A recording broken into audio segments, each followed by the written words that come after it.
Hello everybody and welcome back to the NLC 2023 summer season. My name is Ruddy and I'll be your host today, but it takes 3 characters to spell NLC, so this time around we're going to be going one over that. We have 3 casters joining us today, including a very special guest, so I'm going to start with you, Foxtrot. How are you doing? I'm doing fantastic, mate. It's so good to be back. It's been so long since I've been casting. We get to do League of Legends. We get to do the UK scene. I'm so hyped for today, and I'm very much looking forward to it. All right, here, Brain. Reunited with one of your old pals.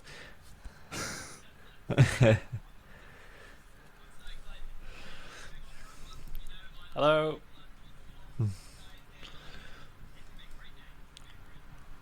Yeah, no, I'm super excited because I remember watching your videos back when I played in Season 3, right? I'd watch your your Malphite videos or something. Please tell me you were like, honestly, the worst things. I was probably people were like, yeah, people were like, yo, I watched you when I was in like primary school, and now I've got my engineering degree, and I'm like, funny story. I was telling my Discord about the fact that I'm casting with you, and someone just had no idea who you were. Right, absolutely no idea. And he went to look you up. He went to look you up, and he said, "Oh, that's why I was 8 years old." Oh my god! Stop it! Hilarious. Honestly, it's just I don't need any more reminders of how old I'm getting. Okay, I don't. But I'm still. It's okay. It's okay. I will spare you about telling you how I used to watch your videos in my family's camper van. But no, let's move into let's take a look overview at what we're going to be looking at. Let's look at the standings that we have ready for you, in case you need a little bit of a refresher about how the season has been going so far. Verdant and Natives respectfully at the top, as we expected as well. Nord and Unique and Dominant Ruddy, they kind of make up this middle of the pack right now, one win away from joining those teams in the upper echelons. And Fallfall and Vanilla kind of lacking a little bit behind right now, but they're not that far off, Aragon. Yeah, I think the interesting part about these standings is the fact that I don't think they tell the story. I think Vanilla look better than their placement, right? And I also think Verdant, you could argue, look a bit worse than their placement. So I do think we have a clear-cut first and a clear-cut last, but the middle is just all over the place. And with that in mind, let's look at what we're going to be watching today, because we do have 4 matches, as always, on stream today. Nord versus Ruddy, Fallfall versus Natives, Domino Esports versus Vanilla, and then we have Verdant versus Unique. But let's start with the first match here, which is also going to be our match of the day. Nord Esports versus Ruddy Foxtrot. What do you expect from this match? This is a really tough one to call, right? Because I feel like, you know, both these teams are equal in standings. Both are splitting games 2 apiece. I think Nords looked really, really good, though. I think coming into this week, they're probably one of our better teams from most recent performances. So who knows how this one's going to go down? I'm excited to see the result at least, and I'm kind of giving the edge, at least for now, to Nord. I think they've had some really good recent performances, especially in that bot lane, as I'm sure we'll be able to delve deeper into a bit later on. But yeah, it's going to be a hype matchup and a lot of kills back and forth for sure. Yeah, I was very vocal about my my distaste for Ruddy's jungle picks during week 1. The Master Yi was, I mean. So Zabdo, in his defense, was actually probably the best player on the team in that game. I just think they picked a really bad team around it. But what they did last week was they actually just picked Sejuani up twice. They looked way more comfortable playing, you know, a champion which actually enables the team, and they actually built a team around what they were looking to do. And that's why Ruddy have made a bounce back after a 0-2 start to the season. The question is though, are they going to be able to beat out Nord? It's a hard one. I voted for Nord in the predictions, but I feel like this is one of those games where, like, I'll happily be wrong, because I do think that both teams look very capable of taking the win. I just think because, in my eyes, it feels a little bit more like Nord are maybe more comfortable. And maybe that's the word. I don't really know what wording to use on it, but I have more faith in Nord right now than I do Ruddy. And Aragon, I would like to hear your thoughts on the second match of the day, which is going to be Natives versus Fallfall. Natives had a flying week last week. Fallfall, bit of a topsy-turvy week. Not necessarily a lot of positives to drag out of that one. Easy Natives win. So I think we might have a case of the best team in the league versus the worst team in the league. It might actually be that brutal where we get a 15-minute stomp. I feel really bad for Forceful because they've only played one game with their full roster. But we are getting it this week, right? We are getting it this week. Their full roster will be playing, but they're having so many issues in terms of team gap. And then on the other side, you have Natives who are just popping off. They look like the best team in the league by far. Denvoxin is playing really well. Shikari is playing really well. And they're all enabling each other really well. Shikari's died like twice this season, I think, right, Foxdrop? It's insane. Shikari, UK royalty in the top lane as well. I just wanna highlight the very diplomatically correct phrasing there from Aragon. They're having difficulties with team gap. I love, I'm sure. Yes, that's very, very nicely put. Yeah, they're struggling a little bit. All right, but two teams that definitely aren't struggling, I'd say, Unique and Verdant Hipbrain. Verdant, obviously, they did drop a game last week to a refreshed north side, right? That really came out swinging for the fences, really removed Gooby from the game entirely. Is that Verdant roster gonna bounce back and produce a 2-0 week? Hell no. It's Unique, baby. I'm the only one, and I'm the believer. I think Unique actually do have this. I can't tell you why. I just have insider knowledge. And I'm going to keep it there. But no, I genuinely, I think, if there's going to be, there are obviously teams look like Verdant who look like some of the strongest in the league. I mean, Verdant are currently sitting at the top of the table for a reason. They are a formidable roster. It's a very experienced roster. These people have already proven themselves outside of this team. But I do feel like to be the best team, you need to be challenged by other teams below you to kind of actually take growth, because I think you learn more from your losses than you do your wins. I kind of cast my mind back to old school UK LC days where we'd have a team who just stomped the entire league, go to E-Masters, and because they just played versus teams they were just massively better than, they just got absolutely destroyed when the LFL boys showed up and just destroyed them. So I think, Verdant, they've got that one loss under their belt. We need to have more teams capable of challenging our top teams if we actually want to compete at the NBA. So that's kind of why I'm actually hoping that Unique win this, because it keeps things spicy and it doesn't mean we just have one team dramatically better than all of the other teams in the league. Yeah. And the other matches... I do think that's happening. Sorry, go ahead, mate. No, go ahead, Organ. You have some thoughts to share them. That's why you're here. Yeah. I just wanted to hop on with what Hipbrain was saying, is that I do think they were struggling last week, right? Vania managed to get to Soul Point versus Verdant for some reason. And no one would have expected that. This game was a lot closer than it should have been. I think Vania definitely could have won if they were a better team. So, lower tier teams are challenging top tier teams, and hopefully that'll be good for growth. Absolutely. So also, speaking of Vania, we do have them going up against Domino. Two teams that had an 0-2 week last week, Aragon. As you said, you had some thoughts about Vania. Are they going to come out victorious in that matchup?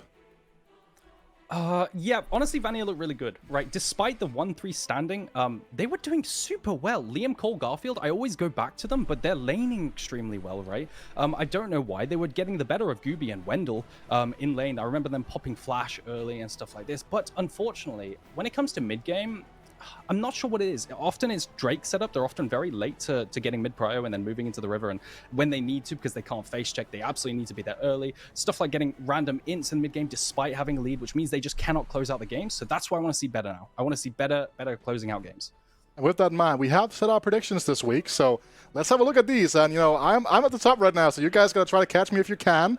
As you said, Hipbrain, you were a bit of a hipster down at the bottom there, Unique for the final game I've of the day. already stated my goal for this season, and we're keeping it going. I want to have the lowest points possible. Why are you not going? I'm actually doing better than I should be. Why are you not going opposite of? You should just go opposite of me every single time. Then you're guaranteed to be at the bottom because I'm at the top. That's just kind of how this works. No, it's crazy. It's crazy, but there were teams who I voted for, and then they just get that miracle win, and you're like, how? How did you do this? I shouldn't be on 43%, but you know what? I'll take my my pity points, I guess.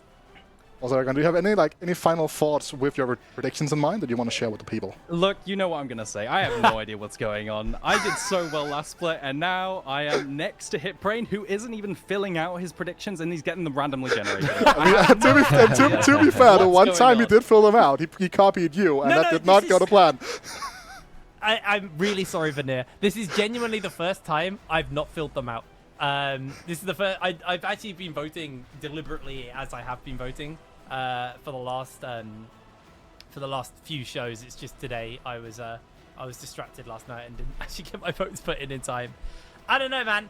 Aragon, I'm not trying, and I'm only 7% behind you. Like, you are absolutely throwing so hard, man. Like, you're trying, I'm not, and I'm so close to you. It's actually awful. I've got nothing to prove, man. I had back in UKLC season 1, I was a 95% prediction rate. I proved my point. I don't need to do it anymore. I'm beyond this game. He's beyond it. I've transcended. All right, guys. With those words in mind, I will let you guys get to start the deep dive into the first game of the day. Enjoy. Alrighty, boys. Let's talk a little bit about this game number 1 then. So, Ruddy versus Nord. I'm going to start with you, Aragon, because I believe you had some thoughts and some players that you wanted to highlight. So, let's talk a little bit about that and why you want to highlight what players you do. Yeah, so I just wanted to just a quick deep dive into Hiddo. Okay, the AD carry, you might know him as the Aphelios on Nord last week, who got a pentakill and went 17-0, which is a really hard comp to pilot in. But I think his background is actually really interesting as well. So I reached out to one of his friends as well as Hiddo just to find out more about him. And what I found out was that he's always been known as the really mechanical player, you know, that always did well, always was consistently D1 Masters when he wasn't even trying. He has a record in Maltese tournaments, you know, local lands of like 42-2, which is just absurd.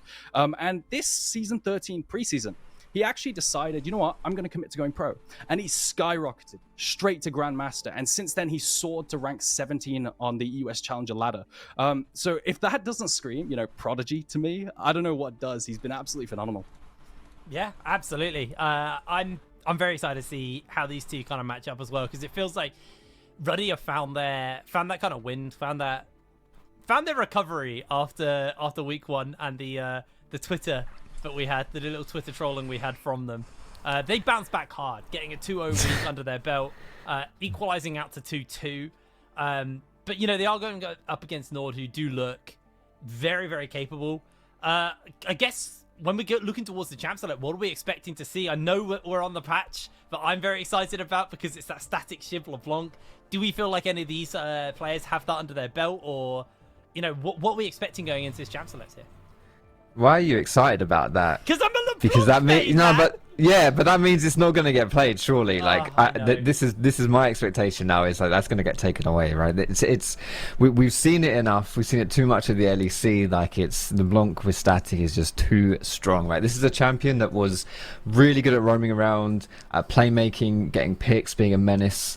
On the map, but the biggest weakness was wave clear. Always been that wave clear on LeBlanc, right? Like there were times where, you know, you max W and that kind of thing, like you maybe get away with it, but getting shoved in, it was a little bit tricky. But with static Shiv, that just doesn't. It's not a thing anymore, right? It's not a thing anymore, and there it is. There you go. I'm sorry to say it, Jake. Your favorite champion, as much as she's very strong right now, which might make you happy, she's not going to get picked in this one. She's banned away from Ruddy's side. Now, first pick instead is going to be Zaya from Nord Esports. So I wanted to highlight this Zaya pick. Zaya has been rising in priority. Some other picks have been rising in priority as well as like, for example, Azir, who has something like a 74% win rate, which is ridiculous in major regions. But Zaya is the only pick right now, paired alongside maybe of Yumi, Milia, who are banned. But Zaya is the only pick who's coming out like ahead against the Aphelios matchup, right? It's just the only champion that's really working.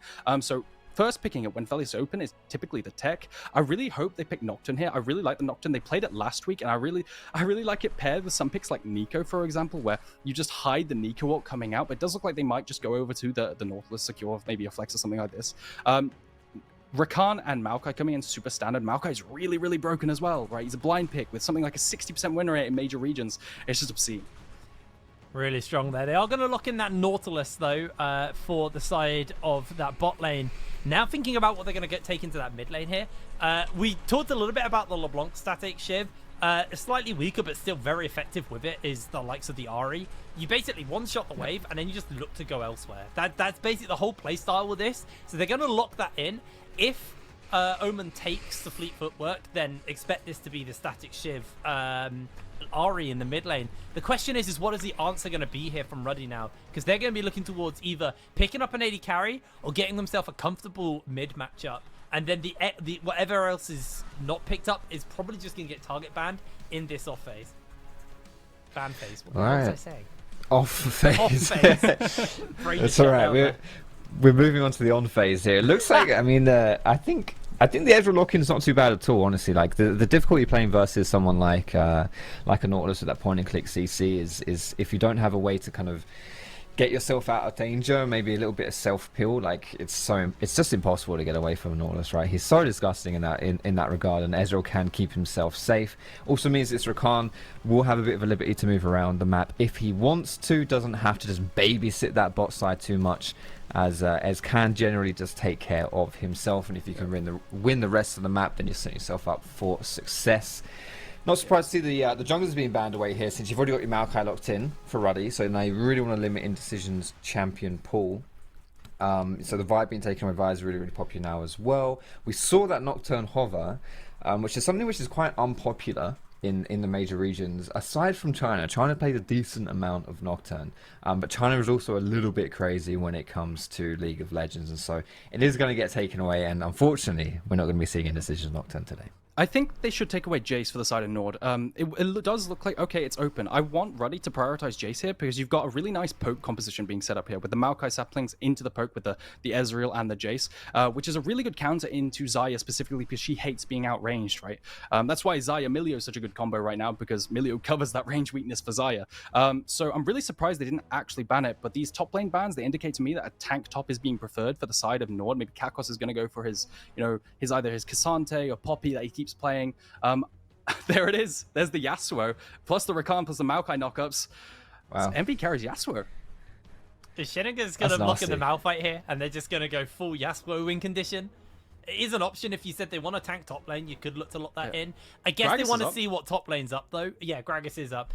I guess they're going to want to see what the top lane matchup is going to be, and then they can make a more informed decision based on what's going to get picked up. Going to first of all start off with the Wukong for the jungle. Now looking towards that Poppy in the top role. I really like this because when you got very highly mobile champions like the Rakan, the Yasuo, the Ezreal, that steadfast presence really hard shuts that down because you can't dash through that. So looking towards some additional options here for the side of Ruddy. We'll see what they actually look to hover in, or what they look to lock in on the top side, because they've been hovering a couple of different ideas, and it does look like they may be looking for some AP here, as they've got that AD mid, locking in the oh god, Mordekaiser. There we go. Aragon, I saw that face though. A little bit of a sour face there. You don't like this? Dude, look, okay, the reality is, I think Mord is a terrible champion, right? He's just an absolutely awful champion, and Poppy's a really good run out. There is an inherent counter pick here going on, right? Xian might say, oh, this is a great, we need AP. This is a great Mordekai's angle into a tank. I have a lot of targets, but the thing is, often Mord is just an awful champion, and it never works out how you want it to. That's the problem I have with it. I actually kind of like the matchup of Mordekaiser into a tank top. Yeah. Because, it's like he a lot of Mordekaiser's weaknesses, maybe from getting poked or something like that, are shielded when you're going up against a tank, right? And you can do a lot of your percentage health damage. You just you have those sustained fights. Like, he should be able to bully out Kakos pretty easily in that top lane. But it does then after the side lane presence. Like, what is your goal here? Because Poppy doesn't care if she's losing side lane, right? Poppy doesn't care if she's not dominating lane or anything like that. Like, it's not a big deal. She wants to play more towards her team and stuff like that. And does Mordekaiser really contribute to that in this team comp? He does seem a little bit out of position, and I'm just curious how Ruddy's going to kind of leverage the rest of their team comp to maybe try and get that Mordekaiser snowballing against Poppy and really shut Poppy down, and just have that massive gap in the top side when Mordekaiser becomes like this huge raid boss that no one on the side of Nord can deal with. All right, boys, let's go through some predictions then and what we're expecting now we've seen that champ select. So, Aragon, first of all, I'll throw it to you. Who do you think's got this and why? Nord has got this because I think their composition is way more well-rounded and makes more sense. I don't like some of the picks on the side of Ruddy. And I'm going to be contrarian and say Ruddy because Aragon said Nord. Very informed. I'll make sure that I'll open with you next time, Foxy, and then you can't no. You can't I've been just exposed. do that. That's what I do on the predictions. I just put what everyone else isn't putting and just see if I can go from there.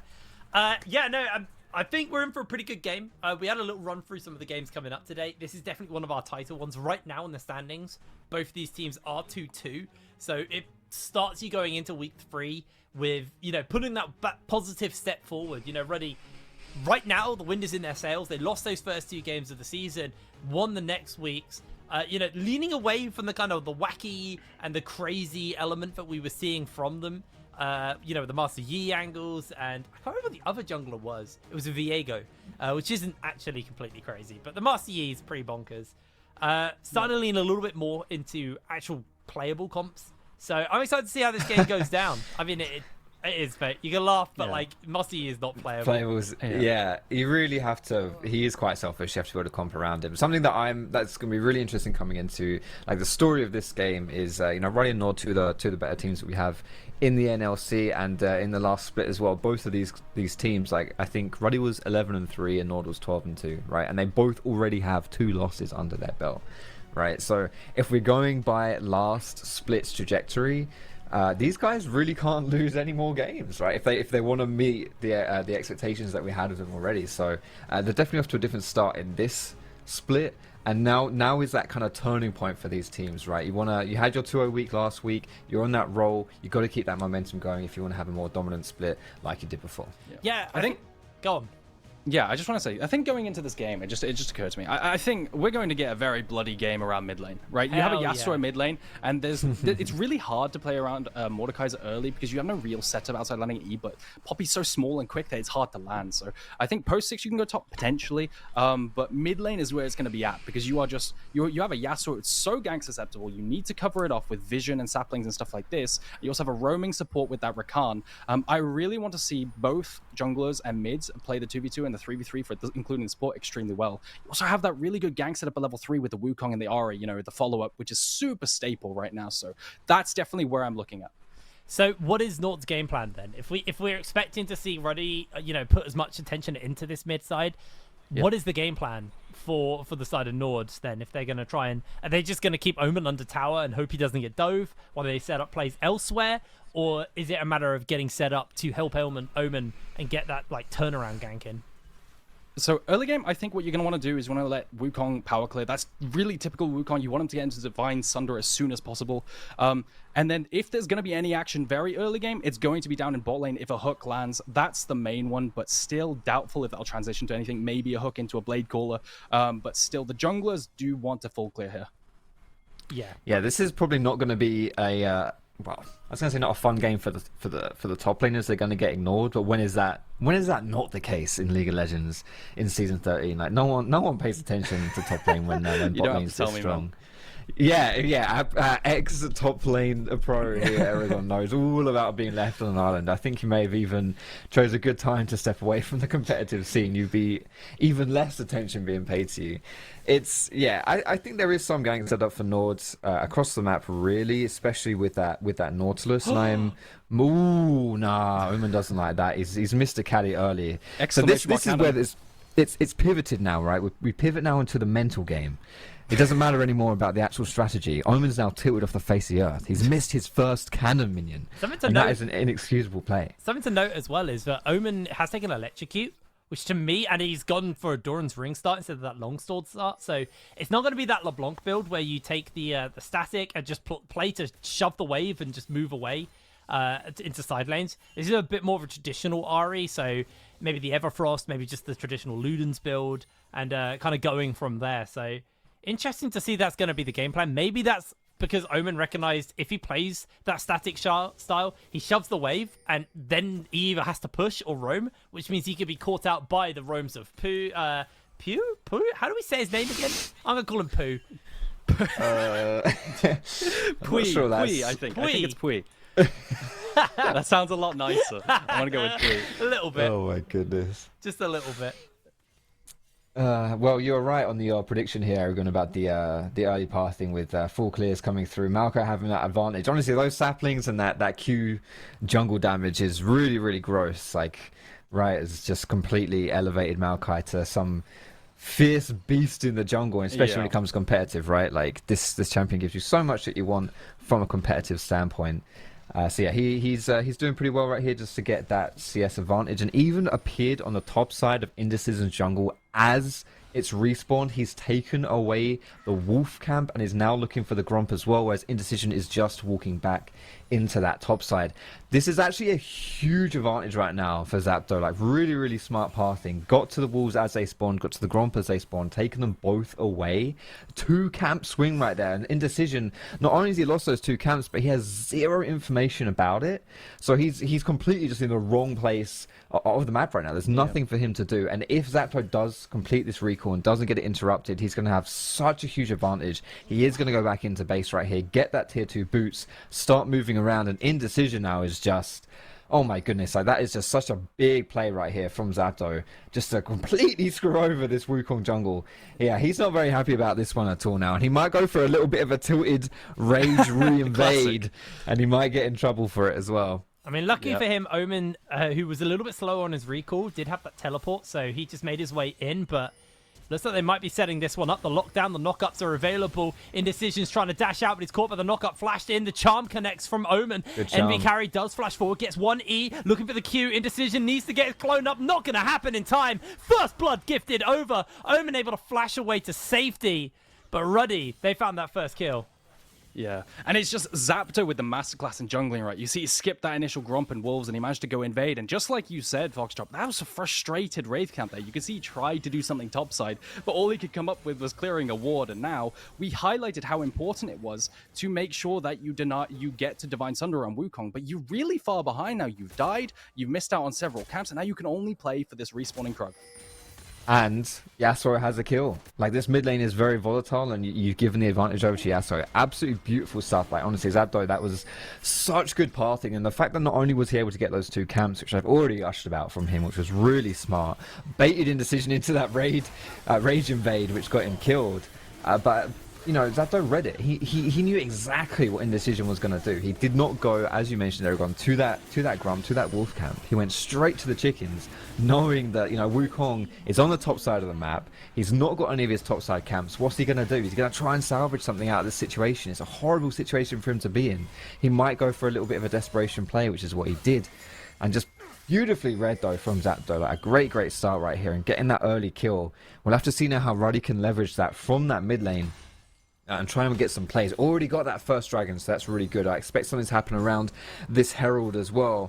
See if we can really snowball that lead from mid. Yeah, and looking into the Herald now, you've got it spawning very soon, right? Who's got the stronger ultimates post level 6, you know? I'm seeing some really strong ultimates, including the Yasuo and the Mordekaiser. You can just ult away the enemy jungler and then have your jungler smite the Rift Herald, you know, for free. So I definitely do think Ruddy, it's favorable for them to start this Rift Herald. And you could see that Pui is actually moving through mid now to potentially hit level 6 on the mid wave and then group up at that Rift Herald. Well, it does look like that might be the game plan, as Seneca also moving up towards that top side. They're taking the long walk over, so they're going to be a little bit slower to the punch. As NV Carry just trying to get some control of this mid lane. Omen, though, is able to do a pretty quick job with that one and deal with it. So NV Carry has got his knock-up charged, and Omen being slowly but surely spotted out. Nord moving over, getting himself control of the area, but all while this is going on, Seneca still hasn't joined in for the setup for this area, so they're just going to be able to wrestle their way forward from the side of Ruddy here, put the wards down, and just gain control of the area. And it feels like Nord, they did have that kind of foothold in the area, but they just decided to give up that Rift Herald, and instead are going to try and play to shove this wave in on the bot side. But there's nothing for them to take. Yeah, no, it's really rough, right? Because normally you want to cross-map that Rift Herald and take plates, potentially. But Toaster, he's just on Ezreal. There's no dive threat. They would have had to decide this before even, like, considering if they wanted to move to the Rift Herald. But it looks like they were split in terms of decision, right? They had indecision, you could say. They wanted to go... I hate that. They wanted to go to Rift Herald, but then they realized, guys, we can't contest it. It's just too difficult. And then halfway through it, they had Seneca actually pass back on bot side. And it's a real error in planning, in my opinion. This is it.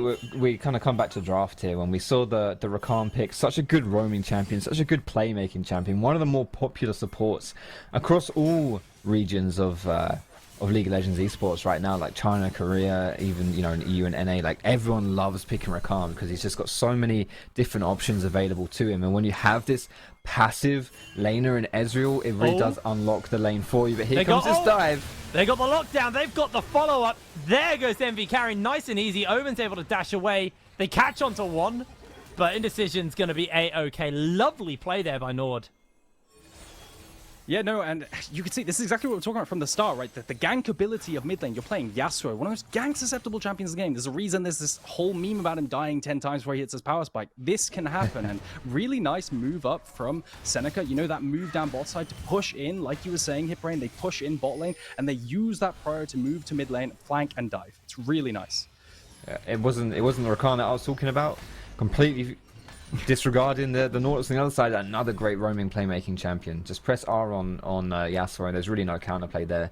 And the only way Ruddy can avoid that is to either have information of it happening before it happens, or just to have someone hovering around. But all in all, that was just very, very smart from Nord, and they didn't even really lose anything as well on the bot side. Like Xayah wasn't dove, or too much wasn't taken away from her either. So great timing right there to kind of claw something back in this one, as it was looking a little bit rough, you know, losing that first kill, that first blood, and then 2 objectives as well. Yep. As we're going to get a cheeky little pause here. I'm not sure what this one's about, but hopefully it will get resolved pretty quickly, and or just come back to us. That's good too, and we'll talk you through what's happened so far. It's been a bit of an intense 10-15 minutes of this game right here, and I do think, you know, Aragon, you mentioned about how this one would play out with a lot of volatility around the mid lane, right? A lot of stuff can potentially happen in that mid lane, and it has happened in that mid lane. We've seen a lot of stuff happen. We got the first blood in mid, we got that dive in mid as well. Zapdo with the masterclass in the early game on that jungling too. But I'm curious now at this point, where does it go from here? You know, are you still just brute forcing through that mid lane, or are you perhaps trying something in the bot side, or is it just going to be the game of mid? So what I really like is the fact that Ruddy have actually taken the dragon before the Rift Herald to not allow for a cross map onto the dragon from the side of Nord, and then they took Rift Herald, and what they're doing is they're mismatching the timers of the spawns. So now they can go to take dragon again, and Nord can't take a Rift Herald on the other side. So they're just going to be able to take every single neutral objective, and you can see it spawns in a minute 30. Well, everyone's moving down there. You see there are pings coming down to get vision maybe on this dragon beforehand, to take control of that river, go through mid as well. I expect a full-blown neutral fight, or potentially, if Nord aren't comfortable with it, they just try to make it play topside. But then the ultimate, you know, you are hyping up this Mordekaiser. How can you gank a Mordekaiser? He just takes it and makes forces a 1v1. So I do feel like Nord either just have to sack it and play for third dragon, or there's no other option, actually. There's just no other option. They have to potentially sack it. Well, it's only the second dragon. It does mean from now on they have to kind of force everything if they don't feel comfortable to go for it.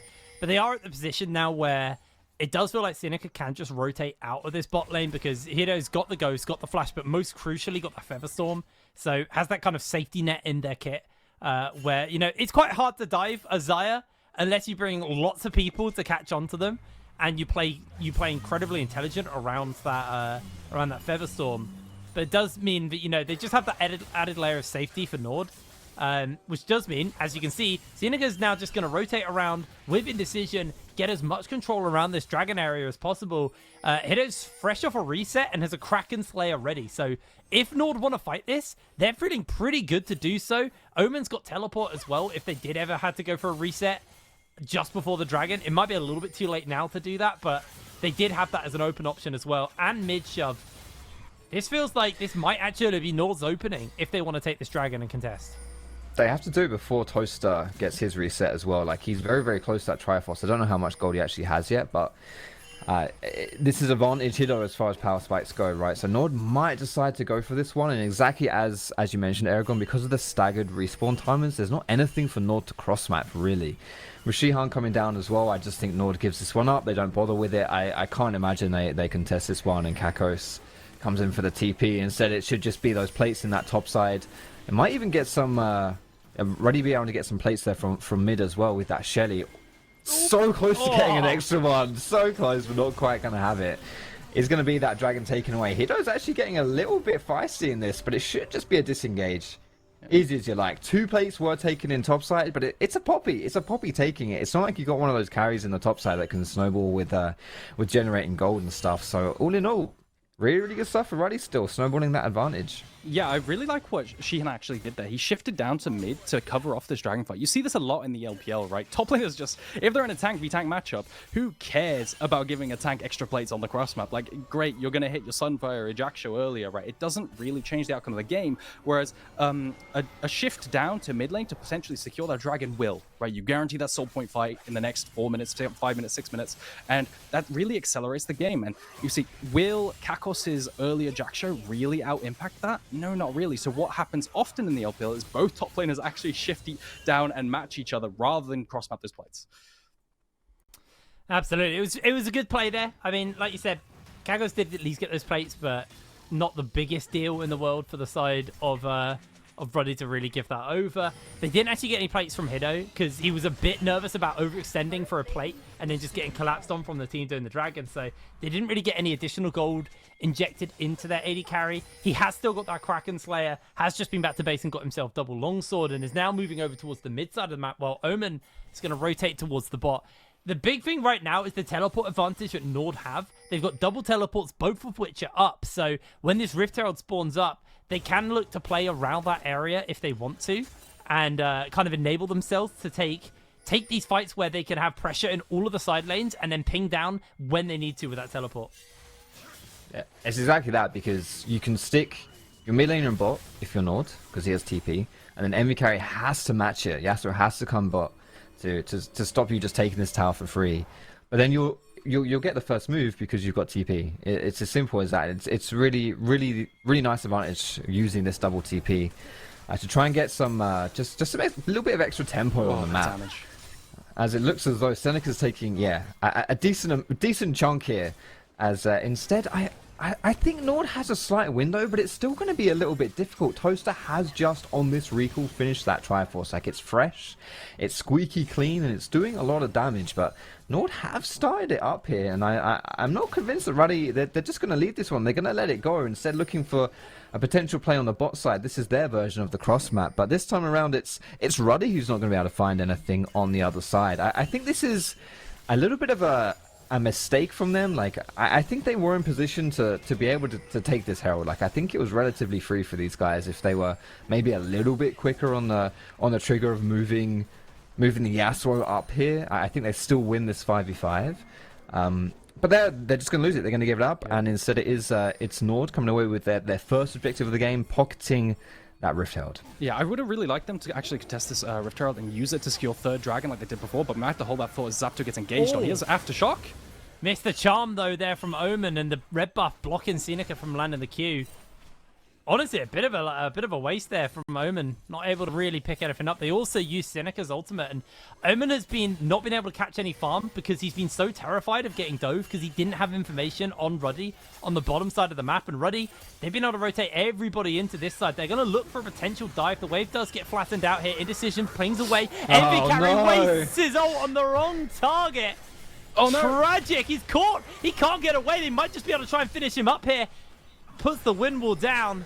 He gets chunked out as Omen looks for maybe that charm opportunities. The feathers do come out from Hiddo. It gets a whole bunch of damage down onto Pui, but Pui able to move away to safety. And Ruddy, that got a little bit dicey for them for a second. Yeah. A series of unfortunate events for Envy Carry as he ults the clone into failing the wall hop with the golem. It's just absolutely rough, but it might not even matter as he picks off Omen. Oh, redemption for Envy Carry there with that slightly suboptimal play before. Even gets Omen's flash out of that one, a face planting flash into the wall. Okay, there we go. All's forgiven for him right there. It was just a bait. He wanted to use his ulti suboptimally for two reasons. Firstly, it baits Nord into thinking he's terrible, and so they might disrespect him and then walk into him just like that. And secondly, now since Nord knew his ultimate was down, they thought again, he's not too much threat here, right? We can walk a little bit greedily, and look what happened. Just playing right into Envy Carry's hands. Just beautiful stuff right there. Really sublime League of Legends and 4D chess coming through from the mid laner of Ruddy. So, Dragon spawning up next. Summon a check, right? Rift Herald gets spawned. They want to use this for Prio to get into the river first. I doubt this will even get a charge off. It might get a charge off, to be fair. Zaptor might be able to smite it, but even still. The engage coming down. Yeah, they're going to throw everything forward, actually. That's already going to be Hiddo dead. They've lost their carry. Omen isn't even in the area. They land a hook onto Envy carry, but he's not even in tower range. No real follow-up. This tower might actually fall down in response as they jump in, kind of knock over to multiple people. Pui catches the charm down onto Omen, though, in the meanwhile, as now Omen has to jump away to safety, and Ruddy are just walking through this fight. It's not even close. Not just crumbled. It was it started with that really simple catch onto Hiddo, and the problem was for Hiddo in that play that happened, like Omen's out of it as well. He's done. So that's 4 kills now, 4 kills in total to Ruddy, plus that Dragon's gonna go down too. Like, this is just absolute disaster here for Nord, who were kind of stabilizing a little bit. Unfortunately, we saw this kind of little scuffle happen in the bot side, but we were actually kind of criticizing Ruddy for how they sort of misplayed it a little bit. But what did happen was in the rotation from bot to mid, Hiddo got a little bit quiet and had to flash ult, right? He used those, which was completely unnecessary. Like, he knew exactly where Ruddy were. They were in that bot jungle, and he just overstepped a little bit. And when that happened, like, individually, in a vacuum, in that moment, it wasn't a big deal, but he didn't have it up for that fight right there. And what happened? Maokai comes in, he roots the Xayah, and there's no counterplay. You don't have flash, you don't have Featherstorm. It's gone. You're dead. And when that happened, you know, Nord got a little bit caught out trying to save the ADC, and it just wasn't a good situation, and they lost so much from that one. And I'll say now, this is like the big first significant lead now that Ruddy are in this game, and they're already on Soul Point, 19 minutes in. It's looking very tough right here for Nord. Yeah, and you can see what the play they're trying to make is mid into top while sacrificing bot waves to hopefully find a Fitzer with a move up from Kakos as well. But he's on a timer, right? You're waiting for Shihan to just potentially hit that tower, bonk that tower. So he's got to move back down. What they wanted to do was potentially make a play onto Envy carry on that Yasuo, get his bounty under top side, whilst having mid pushed in as well, so that no one can help defend him. But the play didn't manage to work out. They couldn't find the pick, and now they're just back to a neutral wave state. You could see they're potentially cheesing. Indecision and Omen are in like the alcove. Maybe if Envy carry walks up, they can see him. But I think pings went down, and they've spotted out Omen and Indecision. I don't know. Envy carry stepping up forwards here. They're going to jump in. They're going to throw everything onto him. Charm's connected. Wind wall was beautifully placed just to block one dash, but that's not going to be enough. Shutdown for Indecision. And that's the play finally paying dividends here for the side of Nord. So they get the shutdown. You'd rather it on your Ahri, but Indecision getting it is at least something. That's the question now, right? Is like, this has happened, right? Envy carry's dead. You got the shutdown. That's great. What do you do from this? You know, how does this benefit you in the long run trying to make this comeback into the game? Like, getting some gold onto Wukong, it's not terrible, all things considered. It's not terrible when you consider the context of the game, how someone like Yasuo is actually really slippery. For most people, when you consider the wind wall, right, will really block off Ahri's damage or really block off Xayah's damage. But Wukong, there's no counterplay to Wukong jumping on you, smacking you around with his pole, spinning you up. Like, it's just... Yeah. Actually, ironically, maybe even good to give some gold to the Wukong, since he will be one of the better answers to Yasuo. Having said that, you know, really, at the end of the day, you're going to need some more, right? But it's something. It's something to just kind of break the momentum a little bit for Ruddy, break the tempo as well, get that side lane in a bit of a better spot. But Ruddy now, you know, I'm talking about breaking the momentum and slowing them down. They're just starting up the Baron. They're looking to go for it. It's dying pretty fast, but Nord are around. They know this is happening, and they're not going to let it go for free. Yeah, they're going to bring him in. They've got that Poppy to be able to kind of buy space. Here comes the hammer, knocking them away. They had the man advantage. Whee! 2 people knocked out. Pui is going low. Pui not down yet, though. Windwall blocked away on a couple of those auto attacks as the true shot barrage rips through Hiddo's health. It almost gets caught. Good flash away to safety. Omen got a couple of charges left on that ultimate. They're going back to Baron, back to business. Now that the Poppy R's down, they feel comfortable to contest this even further. Indecision does have smite, does have the invisibility, knocking and dodging away. Pui looking for an opportunity to try and play that interrupt. In they go. Kakos puts down the steadfast presence, is buying space. Baron has been secured for the side of Ruddy. In comes the helicopter from Indecision, and Xinyan shuts him down for slam from the hammer. Zapdo chasing forwards on the Seneca, and Seneca being run down. Pui gets the knock up. Good little bop back, and the Leandri's burn just does enough so that the kill can be secured, as Zapdo chasing now onto Omen. Omen, no flash available. He's going down. Envy carry secures that kill, and Ruddy just get another W. Beautifully played there from Ruddy for the Baron fight. Even though they didn't get a single kill in that first exchange, they may as well have brought down Hiddo because he was so low and Ruddy knew it that he may as well be dead, right? If you're on 10% health as the ADC, you have to recall. You have to get out of there. And if you don't recall, you're certainly not going to be contributing anything to a team fight. So it is a 4v5 at that point, and Ruddy knew it. And Ruddy having a lot of Baron damage, you know, you can see with a mid laner like Yasuo, even top laners like Mordekaiser. Like if you compare the Nash damage from both these sides, if we were a role reverse here and it was Nord who was ahead and Nord had won that fight, they probably don't go back to it just because they can't burn down Baron that fast.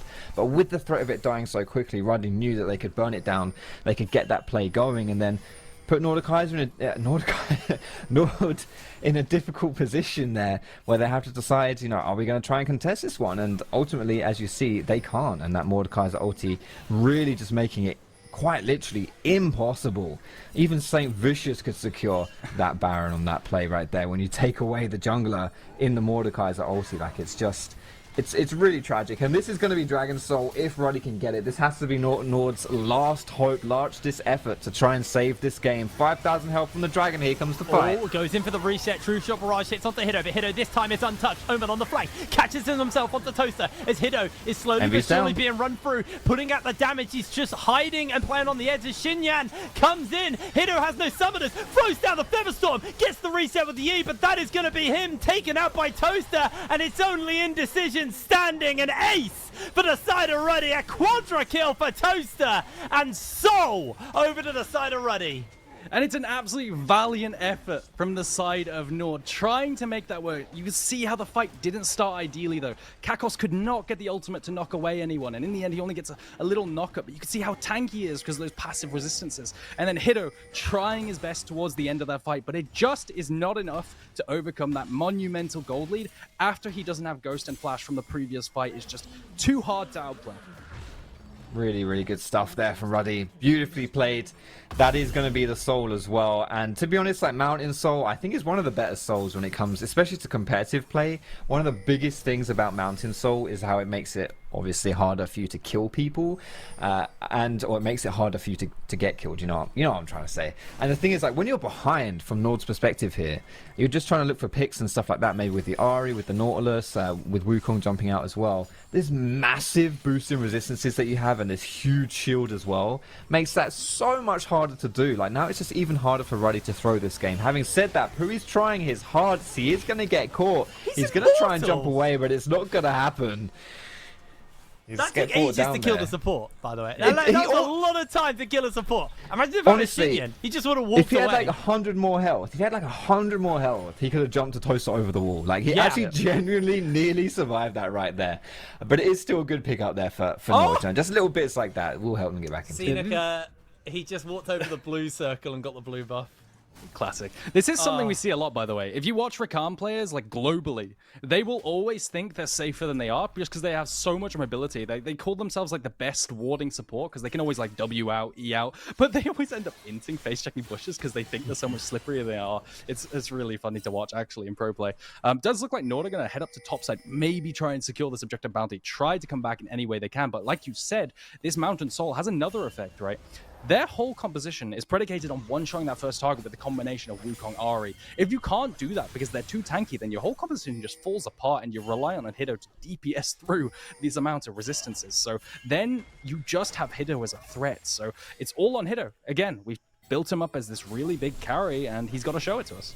I think it's what this... Go on, Foxy. Sorry, I was going to say we'll play devil's advocate, right, to try and see how Nord can like get back into it, because I think it's a really good point how we're like painting this like doom scenario for Nord right here with just how far ahead Ruddy is and the things like this Mountain Soul making it harder. But if you look at the minimap, there's no towers have been taken right here from Nord, right? 0 towers have been taken, but you've got those objective bounties, and all of those outer towers are low on health, right? If you can, you've got to pick comp. If you can maybe just find someone out of position here, maybe grab a cheeky or shut down. If you're able to even just take one of those towers, that's a lot of gold coming through to you on your team. Like there are avenues, there's gold just standing here on the map for you to take down if you want to try and close this gold lead here and find your way back into it. Like there are resources, right? Like you do have some kind of like gold banks sitting here for you to to take.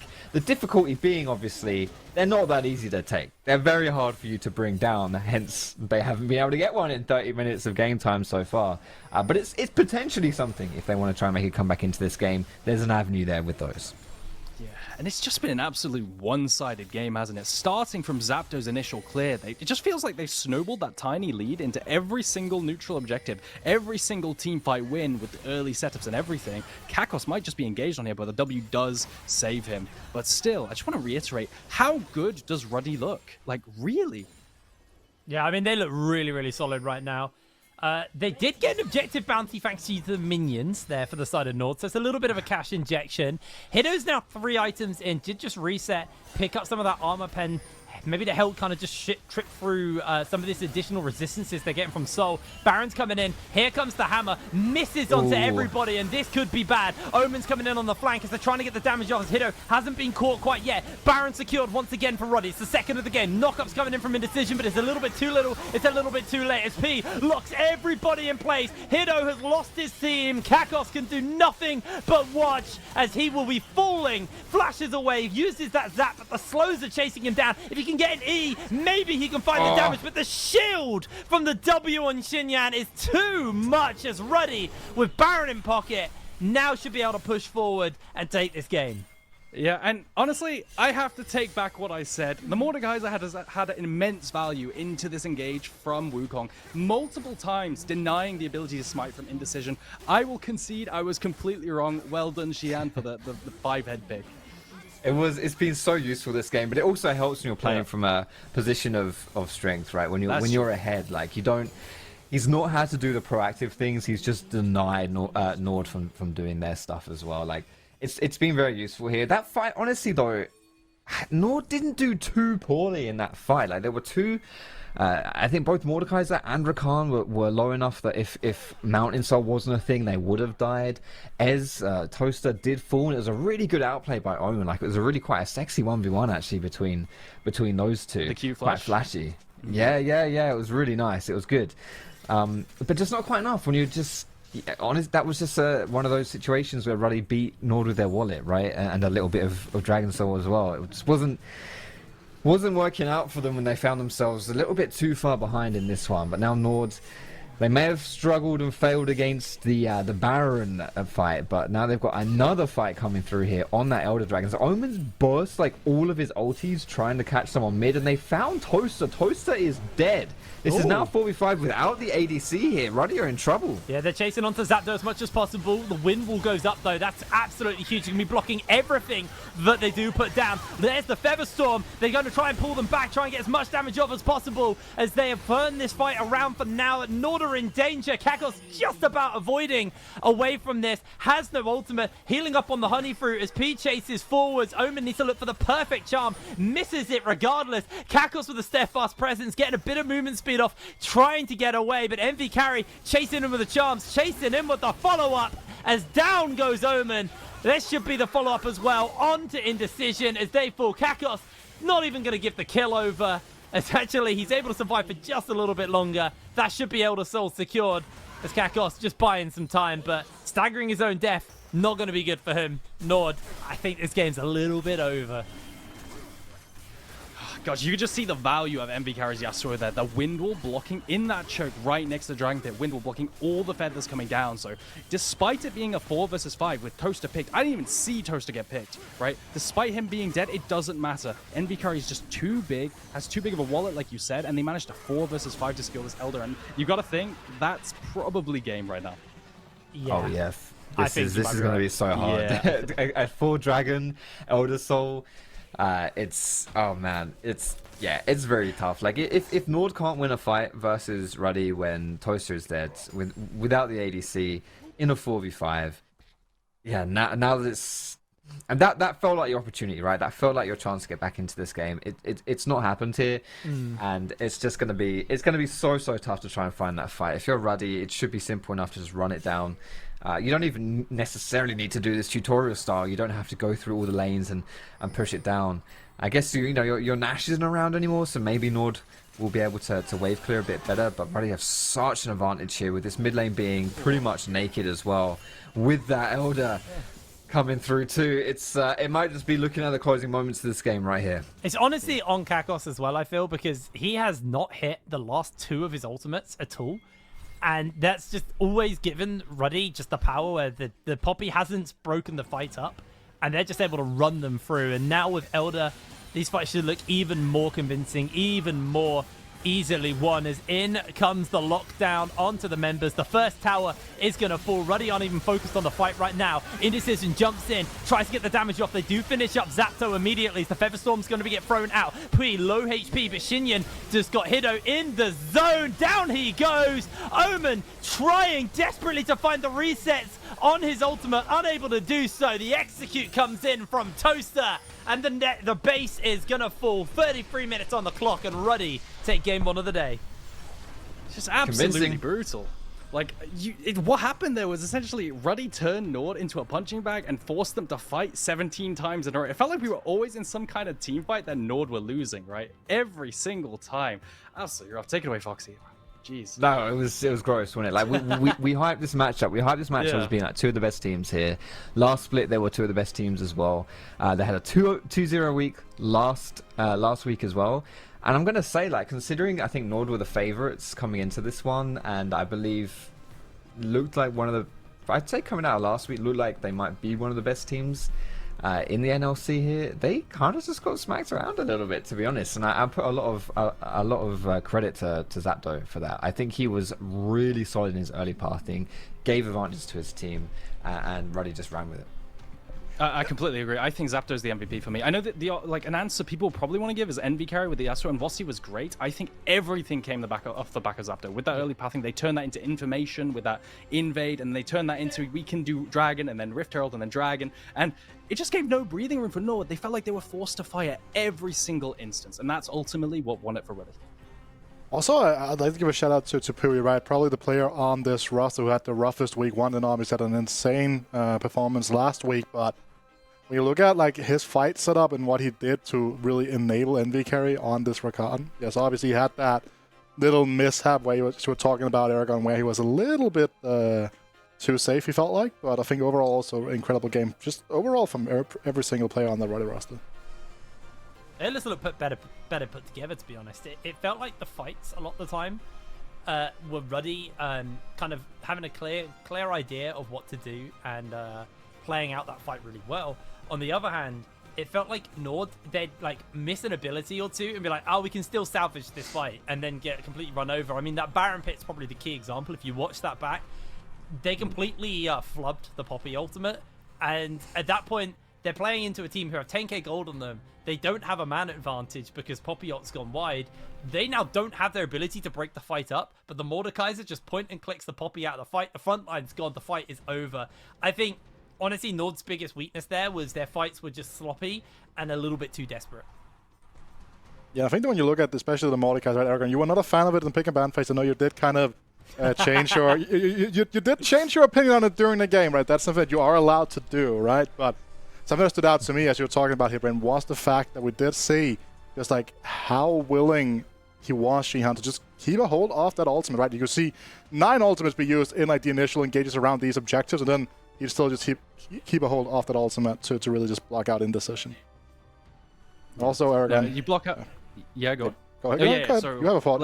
You block out indecision, deny the smites, right? It's just absolutely beautiful. I didn't think about the fact that, you know, Wukong needs to go in, and you could just ultimate away, denying an entire combination of Ahri plus Wukong, and it's just really, really good pick there. I want to quickly just call out Aragon, purely because in the pre-game, or before the game started today, we did like replays, and Aragon got really salty, but they kept like playing replays where Aragon just did something wrong. And then in this game goes, I love the Poppy. Poppy absolutely sprints there. The Mordekaiser's a terrible pick here. The Mord, like, plays insanely well. I wouldn't say hard carries, but was definitely one of the carries in that game. Aragon, I'm sorry, homie. Again, another failure under your book there. At least Foxtrot defended me. It's all good. That is what you gotta do when you are a caller caster. And we are gonna go to an interview here with NV Carry, who, to most people, was the main carry of that game. First of all, congratulations. I have a very, very serious question for you. Yeah. Can you play anything that isn't Yasuo? Bro, my champion pool is unironically champion Ocean, right? But I swear, they just like, I guess like playing Yasuo into their comp is like honestly really FF, right? It's like look at the comp. They have fucking Poppy, Wukong, now Xayah. Like I can never ult in, but these players are unironically boosted, so it doesn't really matter. I guess like this Omen guy, right? He trash talked me even in the like the thingy, you know, this where they listed the tier list about mid laners, and this guy was saying he would eat me for breakfast, but this guy was unironically shaking when I engaged on him level 3, and he already needed this Wukong to cover him like 2 times, and then Nautilus and Wukong were perma mid lane, so I could never woke up, and this guy Fade's flash over the smallest wall in human history, like he was unironically just shaking, you know, like he was panicking when he saw my name. So this is what I wanted to say. Well, and I can play anything that's not Yasuo, like that's not the problem. I was just like mainly like joking a little bit because you also had a fantastic showing on Yasuo last week, going I believe 12-1 or something ridiculous like that, right? So 2 of your like standout performances have come on the Yasuo. Would you say that you prefer like these like melee AD mid laners? I know you do like a bit of Kayn as well, right? I do like melee mid laners, yes. Like I feel like melee mids are the most comfort for me. But I've been improving a lot recently, so I also play like range mid laners. I play like these like Ezreal, Kaiser, whatever meta it is. So I don't mind. I just play what I feel like playing, you know. Also, a bit of a question about your history as a player, because you've been playing in the Prime League, right? You have a lot of experience coming into these Division 1 ERLs here. How would you compare playing in the NLC to playing in something, let's say, the Prime League? I was playing in Unicorns once, right? Like when I was in Unicorns, my first split ever, like it was like the most stacked league. It was like really hard, but we were still like on the top, right? We were perma 2nd, 3rd place. So like when I compare these mid laners with the mid laners I'm playing against in NLC, it's like even worse. Like a solo queue is harder than playing against these players, you know? That's how it feels. Like these mid laners are unironically just they're not good. What can I say? Like they just need a lot to improve. Like I feel like, you know, the difference is they lack confidence. They are scared to play the game. You know, it's because it's competitive. Wait, we need to go on a new link, I think. An interview, no? No, I think it's just fine. Like, I can hear you just fine. Like my coach is saying they can't see me in the interview. We can see you. Like it doesn't matter. Like I'm just saying these mid laners, they lack confidence, okay? Like they are scared to play the game. They just don't wanna walk up, they never wanna fist fight, they don't wanna do anything. You know? That's a problem.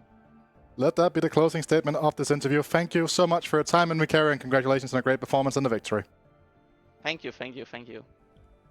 Big statement here coming through from NVKarry, just putting the entire mid lane pool in the NLC in the dumpster apparently here. So are the mid laners actually scared, Aragon? Look, I'm gonna be real. I think his last 2 games, he's actually had his way. Last game, I think he was versus Unique Korn from Unique, and he managed to force a recall at level 3 in a bad matchup, and then also set up ganks and have a freeze for like 10 minutes. He absolutely dumpstered Unique Korn as well, so I think that's why he's super confident. Nah, also, fuck up. Nah, listen. I'm not a fan of this man because he beat me in Twitch Rivals once. So this guy, yeah, I think he's chatting a load of rubbish. Yeah, I don't believe a word he says. He's garbage. I lost to this guy, so he's garbage. Yes, okay, that's how it works, you know? The ultimate scrub code. Okay, Hipring, can I get an unbiased opinion? Are the mid laners actually scared? No, I mean that's a big talk from a man who went 0-2 on week 1. But like, let's be real, he played very well today. He played really well today on that Yasuo. He's coming off the back of a really good week 2 as well. I think he has every right to be confident, especially when he is right. They picked Ahri Wukong. The whole point of Ahri Wukong is to jump in and just murder their target. We had the idea that it was going to be around the mid lane. They level 3, they 3-man ganked him pretty early on in that game, and he still was able to kind of like outhands his opponent in that game. I think he's earned the right to be a little bit confident. I didn't expect him to go in that hard. I will say, caught me off guard. But you know what? I like it because, you know, if he gets humbled, then everyone can count on him. If he carries on playing that good, then he has every right to be that confident and kind of say those things, right? Yeah, I think I can agree right now, as we were talking about as well. He is a player that has played in probably one of the most stacked splits in terms of mid lane in the Prime League, like 3 years ago, something like that, if I recall correctly, right? So he has experience playing against some of the most skilled mid laners that we have had at the level in like Division 1 ERL. So that also kind of speaks to the fact that this is a very experienced player. And you know, as you're talking about here, I love the fact that he's like just putting it all out on the table. They're talking big game because, well, as long as they are allowed to, as long as they're like able to, like take it when people like put them down and like talk back to them and like they actually beat them and that they can kind of act in a certain way. I think it's absolutely fantastic. It's fun, isn't it? It makes him more entertaining. Listen, he's just got streamer ego. That's all it is. Trust me, I know all about it. So I'm excited to see as the split progresses. He's clearly a very talented player. As you know, he's got his histories in the Prime League and he's good. You know, and he's kind of like leader light. If you're unfamiliar with how MVK plays his champion pool and stuff. That's I a say big comparison. light. Okay. Yeah, that's still a big comparison. Right? I'm saying like. But I mean, like champion pool wise and that kind of thing, right? Like I wouldn't expect too much meta coming through from him, or at least like he'll be more confident on those more assassin, those melee picks as well. So anyone who has that kind of champion pool will, if he can skill gap his opponent, he will look utterly dominant, and so we will see a few of those games from him in this split. I have no doubt. We're going to be going to a quick interview with Seneca of Nord here. So, Seneca, not the result you guys were hoping for here. Obviously, you were hoping to build on the big 2-0 week you had last time around. Are you guys in good spirits? You are muted. It happens to the best of us. Don't worry about it. Using the correct microphone in the software. Do you hear me now? Yes, I do. Oh, I'm sorry about that. Don't worry about it. It happens to the best of us. The amount of times I've done it on broadcast, don't worry about it. Yeah. No, but for sure, like the team was a little bit disappointed with results that we had today. I think in scrims, we've been able to put out some really good performances and like apply the concepts that Malau and Nico have taught us. And I think they're like great coaches and they're doing really well at like teaching the rookies the concepts that are essential for the game, but we're still like struggling with sort of like applying that into the official games. And I think still I'm a little bit nervous, I think everybody is a little bit nervous due to the fact that everyone is rookies, right? Or most of the players are rookies. So yeah. Yeah, so talk to me about that team dynamic with most of you guys playing your first splits at this level. Do you see that as like a big bonus in terms of the fact that you're all kind of learning at the same rate? Or do you think that it's a bit of a detriment to you guys, as you also talked about? I can see it in both ways. I think like it can definitely be beneficial that we're like learning at the same pace, right? Everybody is like able to have like a dialogue about that which we are able to learn, and it's not like somebody is dominantly saying like this is the correct way to play and that's they want everybody to play according to that principle. I think that just everybody being like willing to learn from what the coaches like are teaching us is like very helpful. And I think like when you get veteran players, that is obviously something that can be a little bit detrimental to like the team learning experience as well. So no, I'm happy with like the rookie project for sure. Awesome. So one of the more experienced players is your top laner. What has he really like given to your team in that regard? I guess being like that more experienced voice in the team. Well, Kakos really is like the he's the guy who has the permit to break the rules, right? Like he has the experience to know when not to listen to like the call that is given and to like do something that actually is better for the game, which the rest of us maybe are not able to recognize, and that has been like very beneficial for us at some moments. So, but I wouldn't say also that it's like anything super crazy.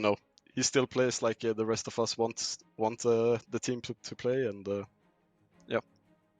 Awesome. Thank you so much for your time, Seneca. Obviously, commiserations on the result. Hopefully, you guys will have a better showing tomorrow. We'll go to a quick break, and we'll have even more action from the NLC after that.